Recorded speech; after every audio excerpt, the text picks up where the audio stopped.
BP के लिए, फिर हार्ट के लिए भी बहुत अच्छी है, कोलेस्ट्रॉल के लिए, मोटापे के लिए, पेट की बीमारियों के लिए भी बहुत अच्छी है, एसिडिटी भी उससे खत्म हो जाती है। खैर, शुगर है तो खीरा करेला टमाटर का जूस पी लो, और फेफड़े की कमजोरी है तो दूध में हल्दी ले लो, सौंठ ले लो, च्यवनप्राश ले लो, फेफड़े, और प्राणायाम कर लो, ये ऐसे। तो यही जोड़ों में दर्द है तो हल्दी मेथी सौंठ का प्रयोग, और ये एलोवेरा, ये सबसे अच्छा है जोड़ों के दर्द के लिए। ज्यादा जोड़ों में दर्द हो तो चंद्र प्रभावटी, थोड़ा शिलाजीत, ये और ले लो, हड्डियां मजबूत हो जाती है। चमड़ी की बीमारी है तो नीम के पत्ते खा लो, कायाकल्पटी, नीम की वटी, गिलोय की वटी भी हम बनाते हैं, लेकिन घरेलू उपचार नीम का प्रयोग कर लो, चमड़ी की बीमारी ठीक हो जाती है, शुद्ध हो जाता है खून उससे। जरा अगली बात सुन लो, किसी को बवासीर की बीमारी हो तो क्या करें? आंवला एलोवेरा का जूस पी लो, लौकी का जूस पी लो, बवासीर ठीक होती है। एक घरेलू उपाय बताता हूं खास, कच्चे दूध में नींबू निचोड़ के पी लो, 1 कप दूध में ऐसे तुरंत नींबू निचोड़ो, खाली पेट पी जाओ। गाय का दूध होना चाहिए या बकरी का। 3 दिन अधिकतम पीना पड़ेगा, 3 दिन सुबह सुबह खाली पेट पी लो, उसके 1 घंटे 2 घंटे बाद जब भी भूख लगे नाश्ता कर लो, सुबह सुबह खाली पेट 1 कप दूध में नींबू निचोड़ के पी लिया। किसके लिए बताया मैंने? बवासीर के लिए, ठीक हो जाती है। ये बहुत लोगों को तो फिर बहुत तकलीफ होती है, खून बहता रहता है, बहुत कष्ट होता है। बीमारी तो कोई भी हो जाए बड़ा दुख देती है। घुटने में दर्द है तो कितना, तो हल्दी मेथी सूठ मैंने बता दिया, चंद्र प्रभावटी, शिलाजीत का प्रयोग कर लेना। ये ग्वार पट्टे का जूस पी लो, 99% जोड़ों का दर्द खत्म हो जाएगा। जोड़ों का दर्द होता क्यों है? हड्डियां मांसपेशियां कमजोर हो जाती है, हड्डियों को मांसपेशियों को ठीक कर देता है एलोवेरा। ऑस्टोब्लास्ट, ओस्टोक्लास्ट जो सेल्स हैं हड्डियों के, जिससे बोन फॉर्मेशन, बोन रिजर्प्शन होता है, हड्डियों का मेटाबॉलिज्म इससे ठीक हो जाता है। हर घर में ग्वार पट्टा लगाओ, हर घर में तुलसी, हर घर में एलोवेरा। ये संकल्प लेके जाएंगे आज कि 3 जड़ी बूटी घर में जरूर लगाएंगे। क्या? तुलसी, दूसरा घृत कुमारी ग्वार पट्टा, और तीसरा गुर्ज, गिलोय, गुड़बेल। 3 व्रत ले लो, सुबह रोज योग करना है, थोड़ा सा, चाहे थोड़ा ही कर लो। कपालभाति अनुलोम, नशा मुक्ति का व्रत, स्वदेशी का व्रत, ये 3 व्रत ले लो। छोटी छोटी बातें, 3 व्रत और 3 संकल्प। 3 व्रत ले ले, 3 जड़ी बूटियों का, 3 जड़ी बूटियां, ये तो 3 जड़ी बूटियां जो है ना, ये तो हर घर में लगनी चाहिए। और 3 व्रत, ये सब ले लो तो अपना जीवन बहुत अच्छा हो जाएगा, अपने घर में बीमारियां नहीं होंगी। खैर, और अपना देश अच्छा होगा, हम अच्छे होंगे तो। खैर, ये बात बता रहा था, अब अगली बात बताता हूं। बीमारियों के नाम पर तो इतनी लंबी लिस्ट रहती है। आजकल किडनी की खराबी बहुत होने लग गई। एक तो पानी ज्यादा पिया करो, सुबह उठ करके पानी पीना। 2-4 छोटी छोटी बातें जरा सुन लो। सुबह उठ के पानी पीना, लेकिन खड़े होके पानी नहीं पीना। पानी कैसे पीना? बैठ करके। खड़े होके पानी पीने से जोड़ों में दर्द होता है। आप में से बहुत से तो ऐसे होंगे जो पानी नहीं पीते होंगे सुबह उठ के, कुछ तो बीड़ी पीते हैं।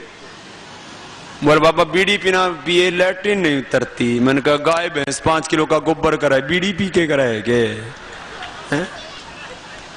नहीं, ये बताओ, ये कौन से डॉक्टर ने प्रिस्क्राइब किया है?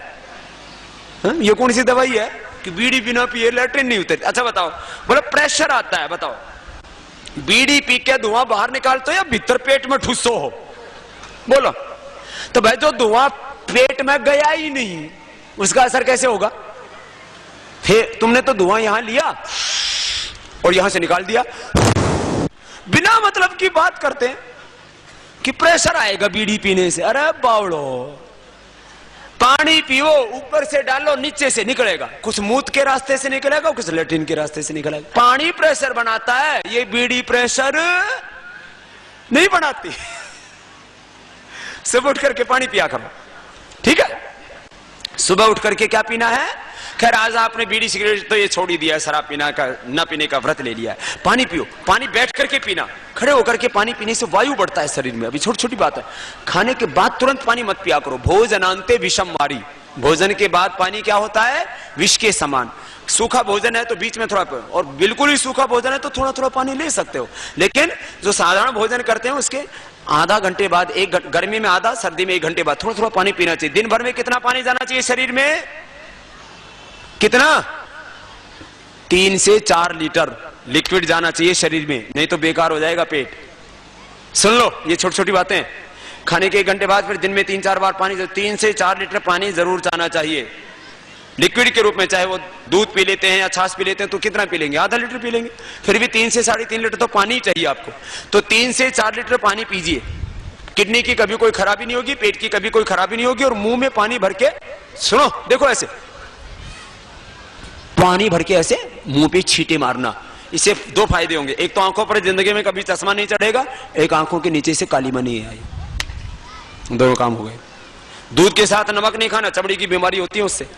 हम लोग दूध के साथ नमक खाते रहते हैं, चाय के साथ नमकीन खाते रहते हैं, उससे चमड़ी की बीमारी होती है। बीमारियां तो भरी पड़ी हैं, कौन ऐसा है जिसको बीमारी ना हो, ऊपर से नीचे तक। किसी को आंख की, किसी को बालों की, किसी को गालों की, किसी को दांतों की, किसी को फेफड़े की, किसी को हार्ट की, किसी को लैट्रिन पेशाब की, भूखने लगने की, बवासीर की, कब्ज की, किसी को कोलाइटिस की। ये कोलाइटिस एक और बीमारी है, आंव संग्रहणी। बेल का प्रयोग करो 1-1 चम्मच। दूध बंद कर दो, घी बंद कर दो, मीठा बंद कर दो, छाछ का प्रयोग करो। जिनको खाने के बाद तुरंत लैट्रिन जाना पड़ता है, आंतें कमजोर हो जाती हैं इसमें, ये बड़ा बड़ा खतरनाक रोग है। इससे फिर आदमी में ताकत ही नहीं रहती। जो खाते हैं वही लैट्रिन में निकल जाता है, लैट्रिन में चिकना चिकना पदार्थ निकलता है। वो क्या आता है, वो जो खाना खाया ना उसका आंव बन जाता है, उसको आंव बोलते हैं। खाया तुरंत लैट्रिन में, बहुत लोगों को है प्रॉब्लम। कब्ज और ये आंव, ये दोनों बड़े खतरनाक है। कब्ज के लिए तो कपालभाति मैंने बता दिया, पानी का प्रयोग बता दिया, आंवले का प्रयोग बता दिया। चबा चबा करके खाना खाओ, हरी सब्जियां ज्यादा खाओ, कच्चा खाना खाओ। और ये जो बताया मैंने दूसरा, ये कोलाइटिस, आंव ही बोलते हैं ना, पेट में आंव हो जाती है, मरोड़ा होता है उससे, और फिर खाने के बाद तुरंत लैट्रिन में, शरीर कमजोर हो जाता है। तो इसके लिए बेल का प्रयोग, छाछ का प्रयोग। और भाई आपके पास थोड़ा जुगाड़ हो तो अनार भी खा सकते हैं। एक अनार 100 बीमार बोलते हैं ना। अनार पेट के लिए और हार्ट के लिए बहुत अच्छा होता है। जैसे आम की गुठली होती है ना, आम की गुठली को थोड़ा सेक लो। आम की गुठली को, जो चूल्हे की राख होती है ना, आम की गुठली को चूल्हे की राख में या रेत में ऐसा थोड़ा सेक लो और उसका पाउडर बना के रख लो। उसको थोड़ा छाछ के साथ खा लो, पेचिस बंद हो जाती है उससे। आम की, बोले ना आम के आम, गुठली के, ये गुठली के दाम ये पेट की सबसे बढ़िया। और इसको गुजरात में तो लोग गुठली को काट के और उसके चीर लेते हैं, फिर है ना, चीर करके और फिर उसको ऐसे भून करके, थोड़ा सा घी डाल के थोड़ा भून के रख लेते हैं और उसको खाने के बाद खाते हैं। डाइजेशन के लिए बहुत अच्छी होती है, मुखवास बोलते हैं उसको, खाने के बाद खा लेते हैं। एसिडिटी के लिए एलोवेरा का जूस, ज्यादा हो तो अवी पत्ती कर छोड़ ले लेना। बाकी योगाभ्यास रोज करेंगे तो रोग होंगे ही नहीं। और हमने कहा कि बहुत जल्दी ही अगले महीने तक श्रीनगर के अंदर आरोग्य केंद्र खोल दिया जाएगा, आश्रम के सभी उत्पाद आपको मिल जाएंगे। अभी आपको कहां से लाने पड़ते हैं, बाबा जाना पड़ता है, तो यहां से इसका आपको ये लाभ यही मिल जाएगा। ठीक है, तो ये तो मैंने अपनी तरफ से बता दिया आपको, आपकी समस्याओं का समाधान और देश की समस्याओं का समाधान। अब यूं तो बहुत प्रश्न हैं, लेकिन और किसी को कुछ 2-4 प्रश्न करने हो तो मैं आपको अनुमति देता हूं कि आप अब कोई प्रश्न पूछ सकते हैं। किसी को कुछ पूछना हो तो हाँ बोल भैया। हाथों में जलन रहती है, हाथों में जलन रहती हो या हाथों में बहुत पसीना आता हो या शरीर में बहुत गर्मी लगती हो, नक्सीर आती हो, तो शीशम के पत्ते, शीशम बहुत अच्छी होती है इधर, शीशम के पत्ते पीस करके पी लो। जो बीमारी जहां होती है, यस्य देशस्य यो जंतु तज्जम तस्य औषधमितम, जो बीमारी जहां पैदा होती है उसका इलाज वहीं होता है। तो ये हाथों पैरों में जो जिनको जलन रहती है, शीशम के पत्ते पीस करके पी लेना। जिनको माहवारी ज्यादा होती है, पीरियड ज्यादा आता है, नक्सीर आती है, बहुत पसीना आता, हाथ पैर भीने भीने रहते हैं, हाथ पैरों में जलन रहती है, वो ठीक हो जाएंगे। किडनी में पथरी हो जाती है तो पानी पीना बेटा, और इसका असमरी हर रस और क्वाथ दे देते हैं, है ना। एक पत्थर चटा का पत्ता भी होता है, नहीं तो असमरी हर रस एक पाउडर है, एक क्वाथ है, वो दे देंगे। नहीं तो गोखरू उबाल करके पी लो, ये कर लो, पथरी निकल जाएगी। और पानी पिया करो सुबह सुबह, 1 लीटर तक पानी पी लेना सुबह सुबह, और ये कपालभाति करना, अपने आप ही निकल जाएगी। जवान आदमी है, ठीक है। हम भैया बोलो। खाने वाली नली में दर्द होता है तो ग्वार पट्टे का जूस पीना रोज, ठीक है, 4 चम्मच। ये ले, ग्वार पट्टा ही तो है, अपने घर में लगा लेना, ठीक है। ये नली ठीक हो जाएगी।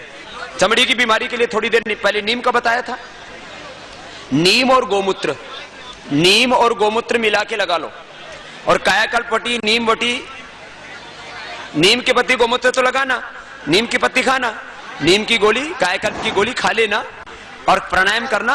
ये सोराइसिस हो गया आपको, सोराइसिस ठीक हो जाएगा।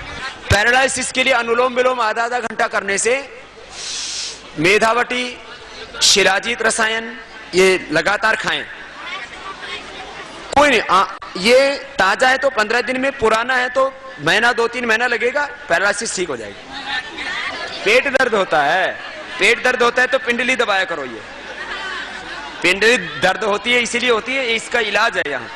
पेट दर्द होता है तो पिंडली दबाया करो।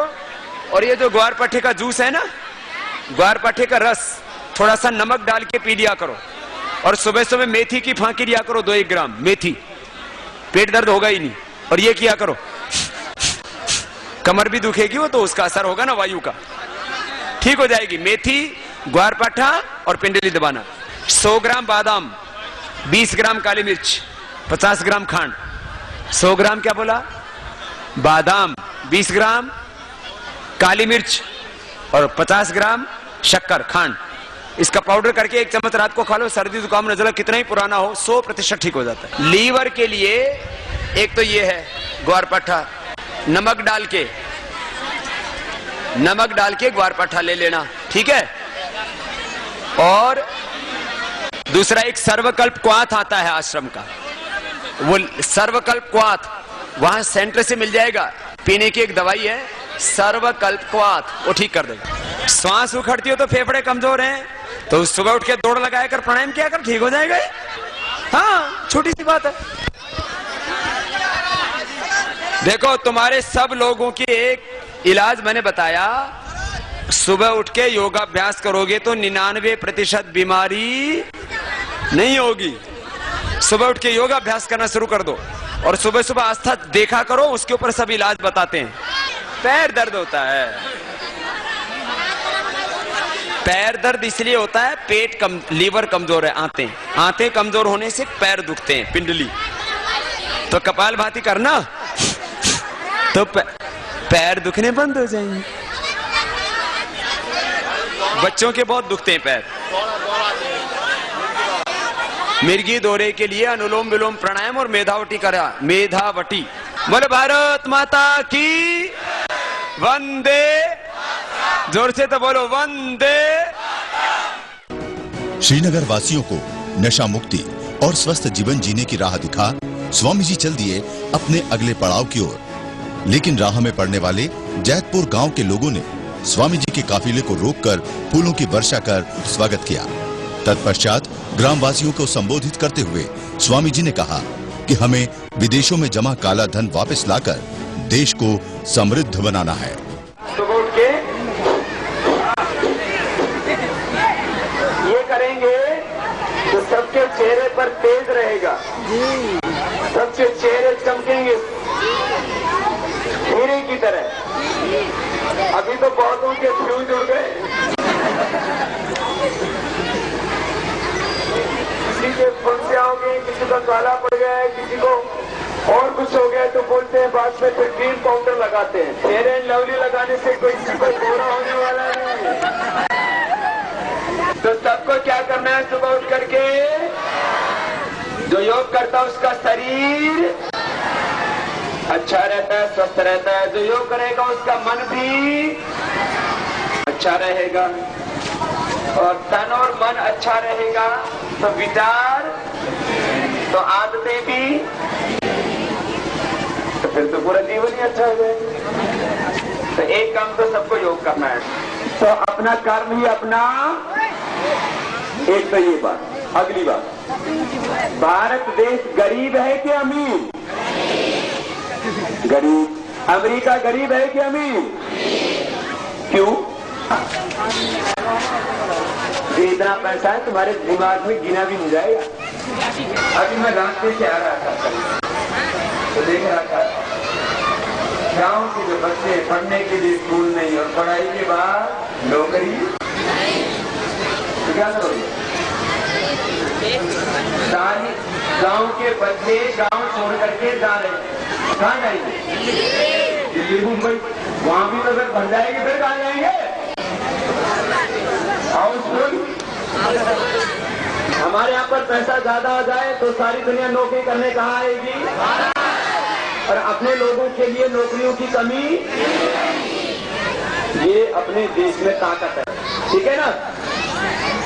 तो अब